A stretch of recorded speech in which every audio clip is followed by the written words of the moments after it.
মখলুমিয়া ফাঁস করার পরে আমার বাড়ির চতুর্দিকে সকাল একবার বিকালে একবার বিএনপির গুন্ডা, বিএনপির রাজাকার এবং মোহাম্মদ আলী রাজাকার, সাবধান হুঁশিয়ার, যান বাসেতে আওয়ামী লীগ করো, আর নাহলে তোমার খাটিয়া নদীতে পালানি দিব।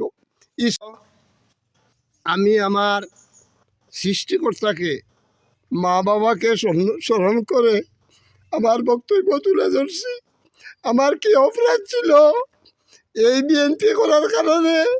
আমি তো অস্পৃশ্য নয়, আমি তো সমাজের দুর্বৃত্ত নয়, আমি তো সন্ত্রাসী নয়, আমি তো একজন মানুষ, আমি তো একজন মানুষ। এই 1946 সালে যেই মুহূর্তে আওয়ামী লীগ সরকার গঠন করলো এবং স্পিকার হইলেন স্পিকার হলেন না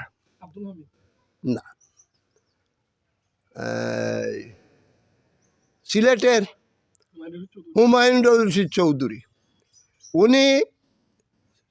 উনি সিলেটের দুইটা থানায়, সিলেট এবং বালাগঞ্জের গণশিক্ষার দুইটা স্থান হইলে উনি আসলো।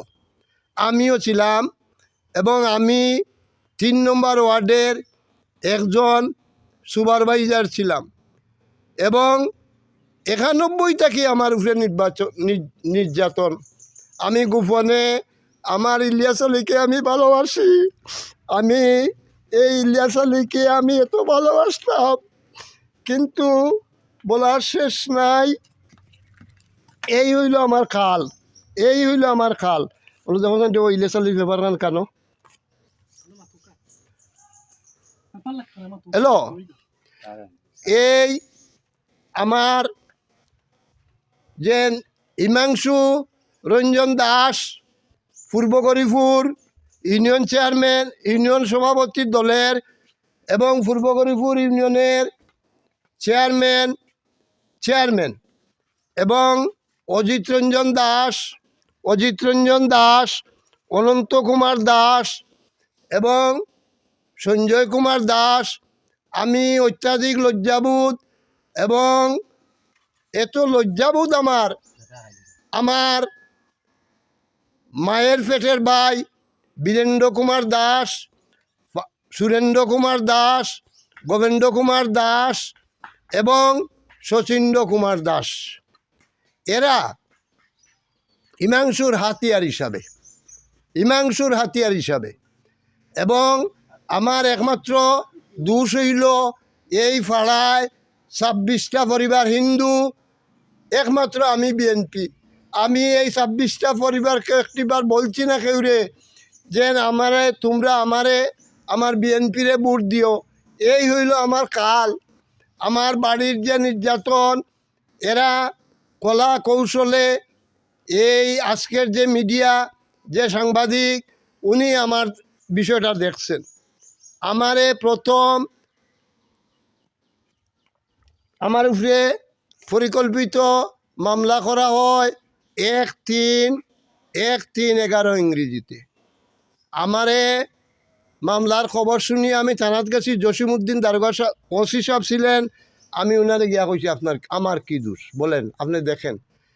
এই হিমাংশু রঞ্জন দাস, অজিত রঞ্জন দাস, বীরেন্দ্র কুমার দাস, সুরেন্দ্র কুমার দাস, গোবিন্দ কুমার দাস, শচীন্দ্র কুমার দাস, অনন্ত কুমার দাস এবং সঞ্জয় কুমার দাস, এরা সাক্ষী নিল খাইস্তঘাট। বিনোদপুরের শঙ্কর দাস, পিতা যোগেশচন্দ্র দাস এবং সুসেন চন্দ্র, বাপের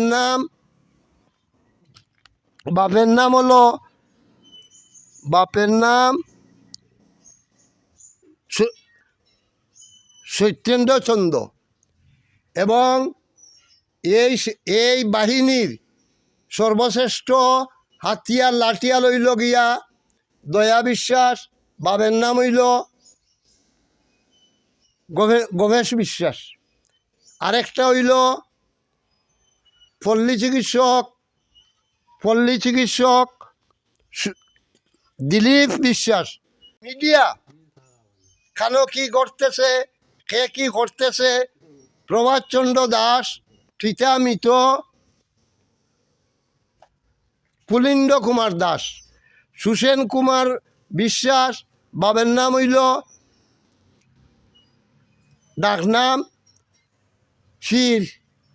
এরা এমনভাবে আমার জড়াইল যেন আমি মাস্টারি করবার ক্ষমতা নাই। এবং আমার বাড়ির চতুর্দিকে এই সময় চেয়ারম্যান প্রার্থী ছিলেন দুইজন, 97-তে 1997-তে মোহাম্মদ আলী, উনি একজন মহাগুণী মানুষ এবং মুরব্বী, উনি বিএনপি করত। আর তার প্রতিপক্ষ তান বাতিজা শেখ মখলুমিয়া, তাই আমার বাড়িতে আইসইন, আমার আঞ্জা করে ধরছেন, ফাবে ধরছেন, তানে ভোট দেওয়ার লাগে। আমি বলছি না, আমি মুরব্বীরে তুই, আমি তোমার কাছে ভোট দিতাম পারতাম না। এই এই মখলুমিয়া ফাঁস করার পরে আমার বাড়ির চতুর্দিকে সকাল একবার বিকালে একবার বিএনপির গুন্ডা, বিএনপির রাজাকার এবং মোহাম্মদ আলীর রাজাকার, সাবধান হুঁশিয়ার, যান বাসেতে আওয়ামী লীগ করো, আর নাহলে তোমার খাটিয়া নদীতে পালানি দিব। স্কুলে গেলেও যন্ত্রণা। আমি নিজের মান ইজ্জতের বয়ে আমি স্বেচ্ছায় আমার চাকরি ত্যাগ করি। আমার